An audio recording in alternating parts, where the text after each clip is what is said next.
Vamos a hablar de trasplante. Como ustedes ven, ustedes saben que las enfermedades han ido cambiando. Antes eran infectocontagiosas, hoy la gente se muere más de enfermedades crónicas no transmisibles, y cuando esas enfermedades crónicas llegan a su final, la única opción que tenemos es el trasplante. Por eso el trasplante es el momento que cambia esa vida, que si no la cambiamos, pues el paciente llega a la muerte. El pasado, presente y futuro del trasplante de República Dominicana.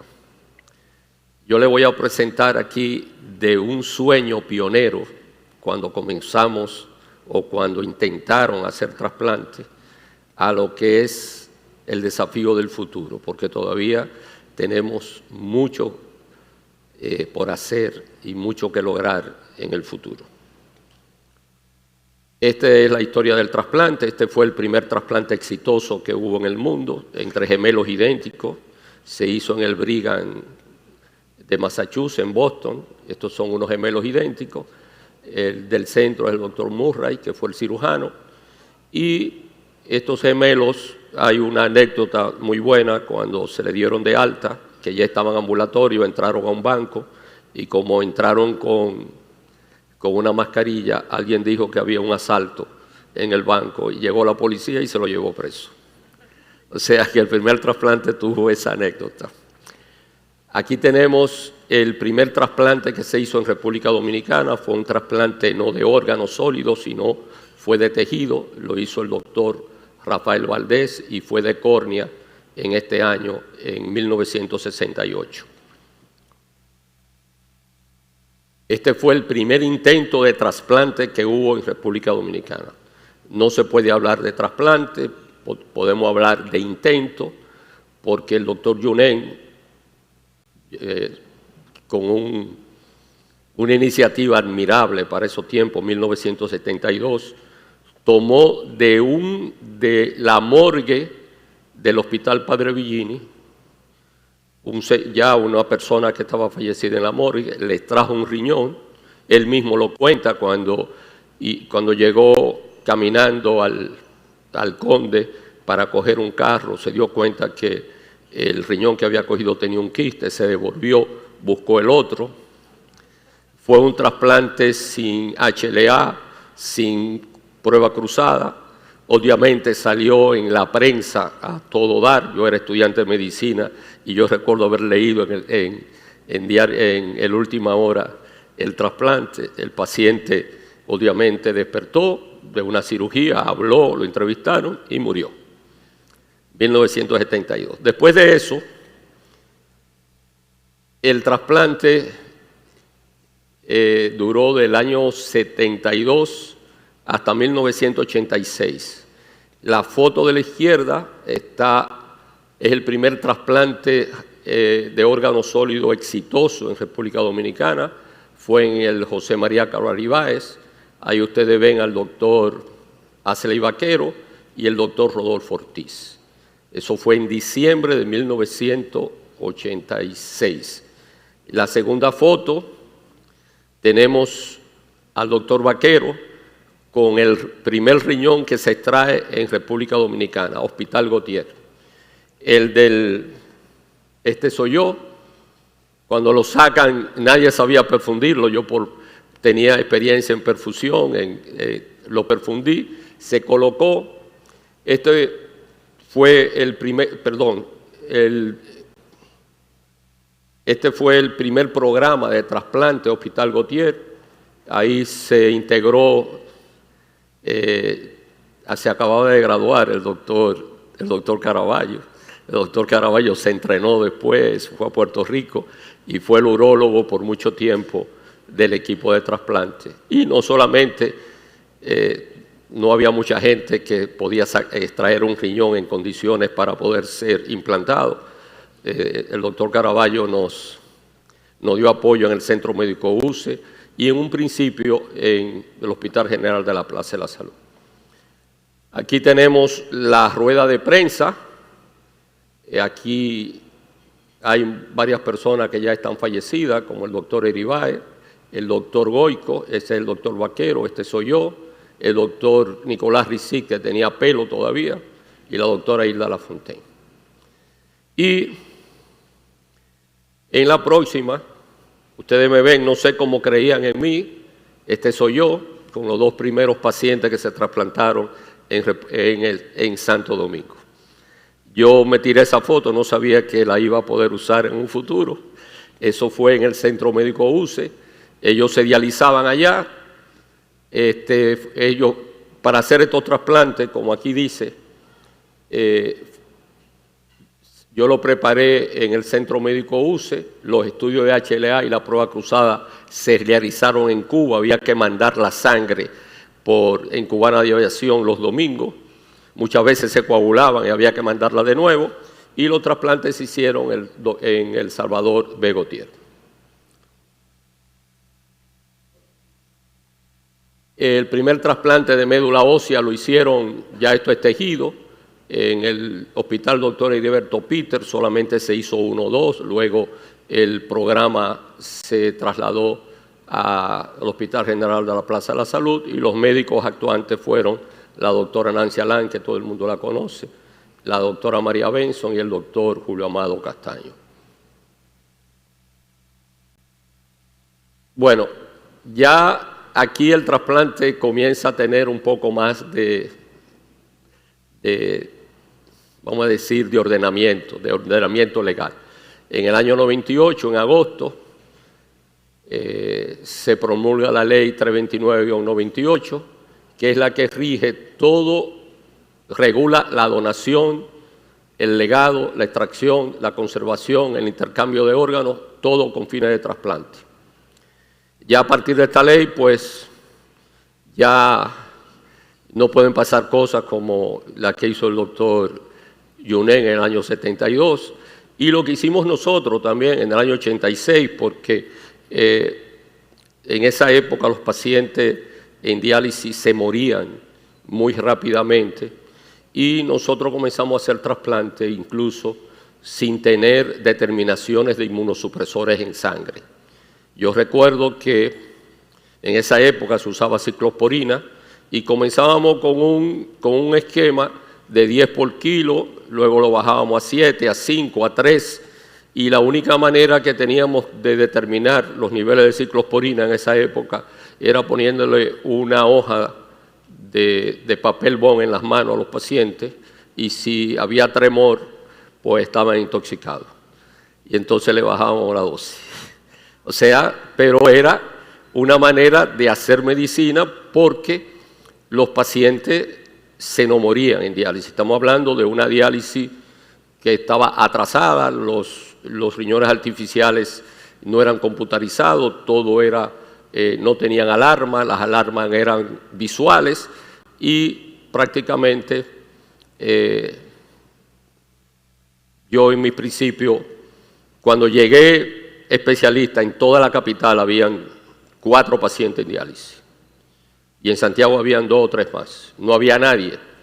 La gente no se dializaba. La diálisis había que pagarla.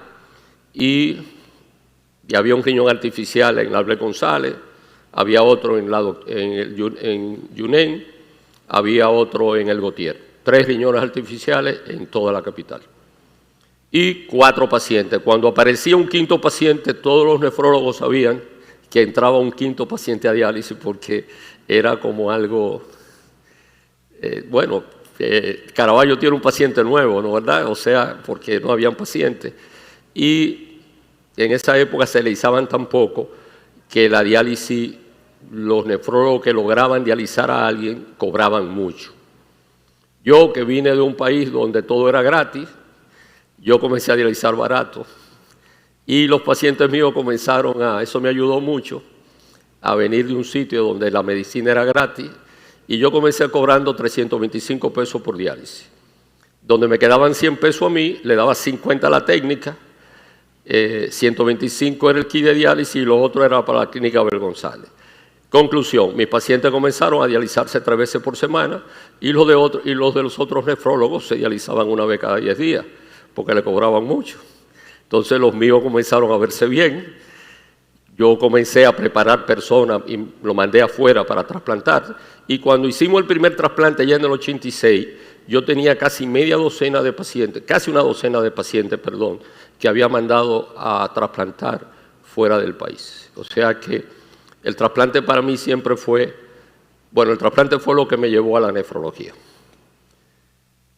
Estos son los logros que creó la ley. La ley creó el INCOR, que me estoy digno ahora de dirigirlo. Es el brazo operativo del Consejo Nacional de Trasplante y tiene que capacitar el personal y promover la donación y el trasplante. Pero el Consejo está por encima. El Consejo está formado por el Ministro de Salud, un representante de la Universidad Autónoma de Santo Domingo, un representante de Sanidad Militar, uno del Colegio Médico y uno del Consejo Nacional de la Seguridad Social y algunos coordinadores de trasplante. El INCOR maneja una lista nacional de espera. Hay pacientes que no tienen quien le done un riñón, entonces lo preparamos, lo ponemos en la lista de espera y cuando tenemos la suerte de tener una donación, pues hay un programa que cuando se hace la tipificación de ese donante, o sea, se le hace la HLA, el programa saca los 10 mejores, los más compatibles, y por un sistema de puntuación que da el tiempo en lista de espera, la cantidad de compatibilidad y el tiempo que tienen diálisis, pues ahí se eligen los mejores receptores y se llaman para trasplante. Solamente tenemos lista de espera nacional para trasplante renal. Aunque se hacen otros trasplantes, como solamente se hace en el Hospital General de la Plaza de la Salud, pues esa lista es hospitalaria, no es nacional.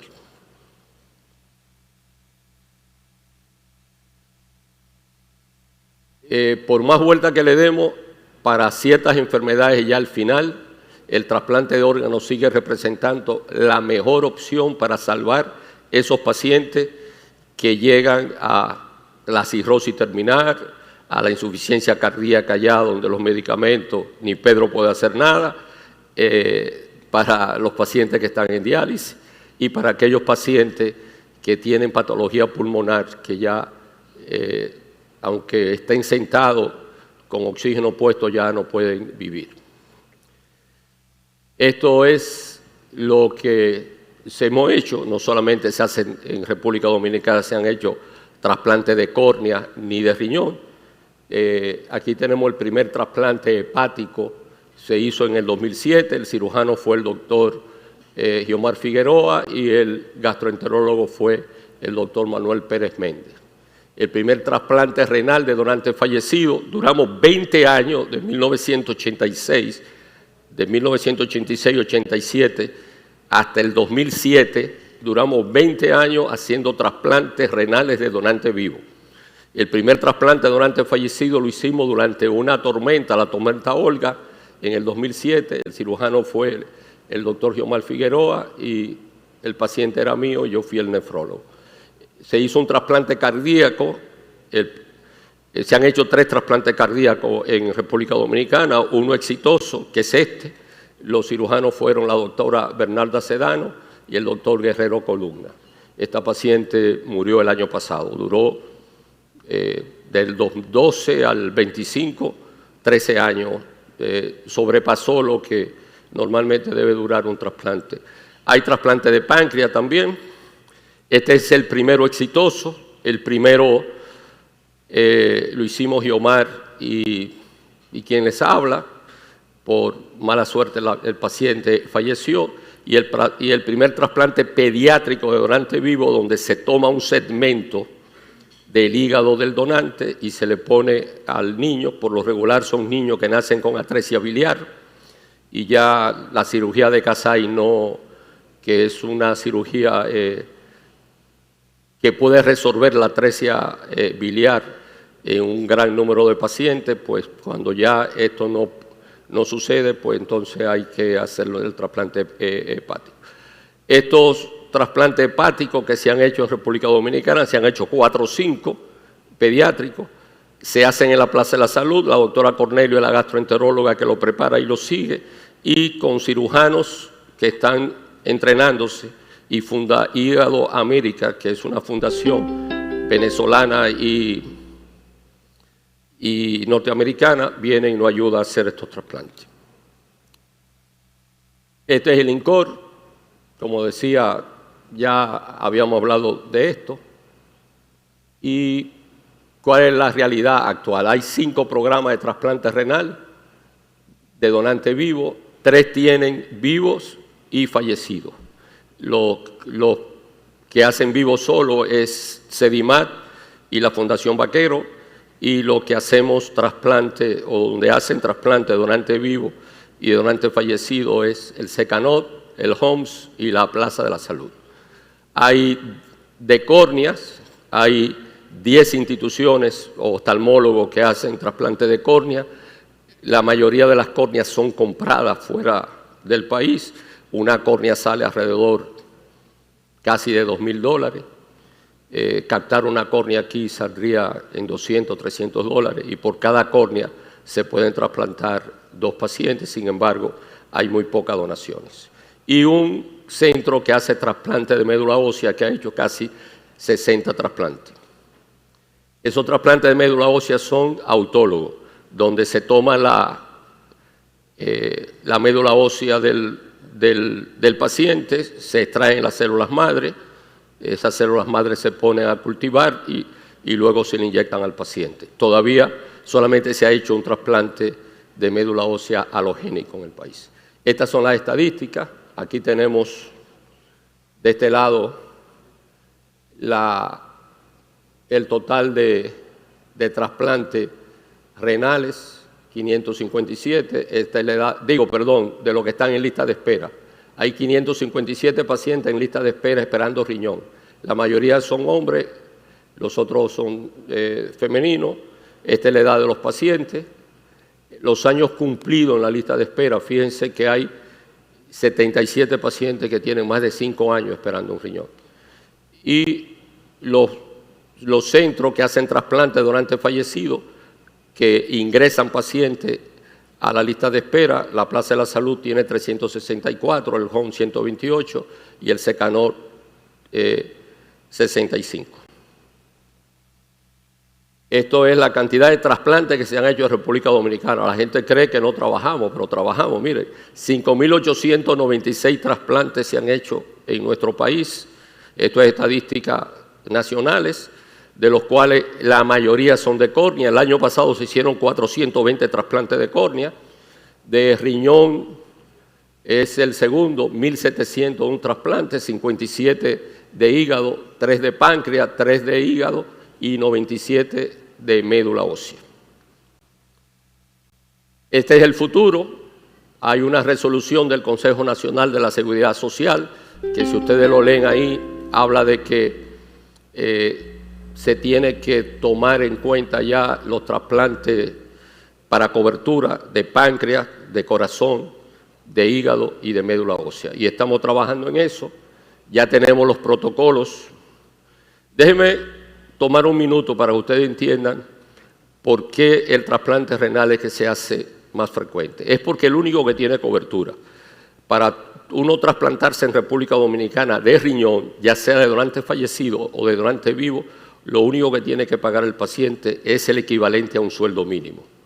Entonces estamos tratando de que el trasplante de hígado, que no tiene cobertura, el trasplante de médula, que no tiene cobertura, el de pulmón, que no tiene cobertura, sea cubierto por la Seguridad Social. Pero para ser cubierto por la Seguridad Social es un camino. Primero hay que hacer los protocolos. Los médicos aquí sabemos que casi no tenemos tiempo para sentarnos a hacer los protocolos. Hacer los protocolos no es un copy-paste, no es bajar un protocolo de otro país. Podemos usar literatura de otro país, pero tiene que ser literatura abierta que nos permita utilizarla. Hay algunas que son cerradas y es salud pública la que lo puede comprar. O sea, tenemos que hacer los protocolos. Ya los protocolos, y luego de los protocolos que son lanzados, eso pasa a la CISARRIL. La CISARRIL tiene que hacer el costeo, cuánto sale un trasplante, y luego de saber ¿cuánto sale un trasplante? Eso pasa a la seguridad social. Y la seguridad social entonces, subiéndonos la cápita a cada uno de nosotros, pagando un poquito más de seguridad social mensual de lo que nos quitan de los salarios, los que están empleados, pues entonces se le da cobertura y el trasplante sería ya cubierto y llegaría a todos los dominicanos. Ya cuando yo llegué al INCOR no había protocolo, estos protocolos de médula ósea, es decir, de célula progenitora hematopoyético, tanto en niños, niñas y adolescentes y en adultos, están aprobados. La CISARRIL ya está haciendo el costeo y yo espero que este año el trasplante de médula ósea, tanto autólogo como halogénico, esté cubierto por la seguridad social. Los protocolos de hígado adulto y pediátrico están entregados ya a la Dirección de Normas de Salud Pública para su última revisión. El levantamiento de la necesidad de trasplante cardíaco está hecho ya. Vamos a comenzar a trabajar en los protocolos en el último trimestre del año y este año se van a reinaugurar los bancos de córnea del José María Cabral y del Secanor y el banco de piel del Arturo Grullón de Santiago, que no solamente se puede captar piel, sino membrana amniótica para esos grandes quemados. Al final, en el futuro tenemos que seguir derribando mitos para construir una cultura de donación. La población cree que si pone en la cédula que quiere ser donante, y una anécdota reciente, nosotros quisimos que en la cédula que se va a sacar durante todo el año, la persona pudiera decir que quería ser donante. Como la gente de la Junta Central Electoral, todos son jueces y todos son abogados, querían casi hasta un acta notarial para ponértelo en la cédula. Negociamos y con un formulario o un carnet, pero después nos llamaron y nos dijeron que por el problema de poner que la gente quería ser donante, había bajado la percepción que tenía la población sobre la Junta Central Electoral de una manera estrepitosa y nos sacaron la alfombra de los pies. O sea que hoy todavía se puede, si ustedes quieren poner en la cédula que quieren ser donantes, pues pueden entrar a la página del INCOR, bajar un carnet, lo imprimen y en ese momento, pues cuando vayan a sacar la nueva cédula, en la cédula digital, no en la cédula física, aparecería que ustedes quieren ser donantes. Hay mucha gente que cree que si dice que pone en la cédula y quiere ser donante, si lo ingresan lo van a dejar morir en el hospital. Otros creen que los médicos no vamos a ser ricos y otros creen que los órganos se los van a poner a los ricos, cuando la mayoría de las personas que necesitan un trasplante no son ricos ni de clase media alta. Porque en riñón, lo que más daña el riñón es la diabetes y la hipertensión. Y la gente de clase media alta y los ricos tienen medicina, tienen acceso a la información y se controlan la presión y la diabetes. La clase pobre, aunque compran la insulina en Promese y es barata, cuando llegan a la casa coman arroz, habichuela, espagueti y berenjena. Y no tienen un buen control de la diabetes y por eso se le daña. Y solamente basta entrar a una unidad de diálisis y ustedes hacer un mapeo visual y darse cuenta que la mayoría de los pacientes que se dializan en República Dominicana son de clase media baja y de clase baja con empleo y por eso tienen acceso a la seguridad social e incluso el seguro subsidiado le cubre la hemodiálisis. O sea que tenemos que seguir derribando mitos y es por eso, porque fíjense, esta es la estadística de los trasplantes que se hacen en República Dominicana desde el 2008 hasta el 2025. Fíjense que lo máximo que hemos llegado fue en el 2024, que llegamos a 101 trasplantes. Y las necesidades que hay en República Dominicana de trasplantes son infinitas. Imagínense, actualmente hay 6.000 pacientes recibiendo diálisis peritoneal o hemodiálisis. Actualmente, 6.000 pacientes en el país. El último censo se hizo hace 2 o 3 meses. Por eso tenemos que... Y para poder nosotros decir en un futuro que un niño tiene la mirada de su padre, la ternura de su madre y una segunda oportunidad de vida gracias a un riñón trasplantado. Por eso tenemos que seguir derribando esos mitos. Y al final, el problema no es médico, no es de tecnología, es de trabajar junto como nación, y el trasplante debiera ser una política pública y debe ser un proyecto nacional, no solamente médico como es hasta ahora. Muchas gracias.